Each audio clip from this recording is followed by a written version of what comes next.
Many people today feel lonely and isolated. Like frightened, motherless children, we desperately need to be loved and want to be appreciated by others, but there is much self-dissatisfaction in this quest.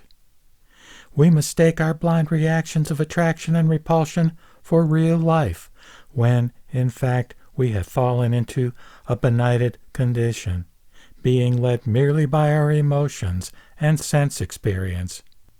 There is no illumined awareness here, and because we are drowning in burdensome subjectivity, there can be no freedom in this either. Being exclusively engrossed with ourselves coarsens us and magnifies our imagined self-importance, leaving us in a state of perpetual combat with the world as we continue to reinforce a separate existence from others. This serves to make us feel special, which, in turn, rapidly fuels an attitude of unhealthy self-love. The problem is that we are imprisoned by our restricted personalities. Spiritual ignorance is not just being uninformed of facts, but rather being lost in ourselves, which signals an absence of light. Now, you might think that this is the last place you would expect to find Amida, but it is precisely at such a low ebb in our lives that the true and real is most within reach. As the reality of Amida's life is never away from us, a transition takes place as we learn to rest in the cradle of other power, regardless of the emotional upheavals that bedevil us.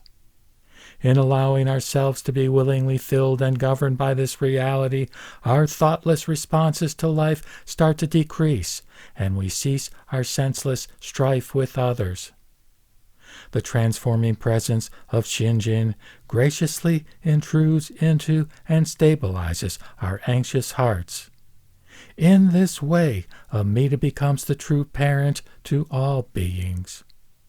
When the hard shell of our suffocating self-enclosure is cracked open by Amida, we undergo a change without actually doing anything other than being attentive and fully receptive, through deep hearing, to this awareness that is freely given to us.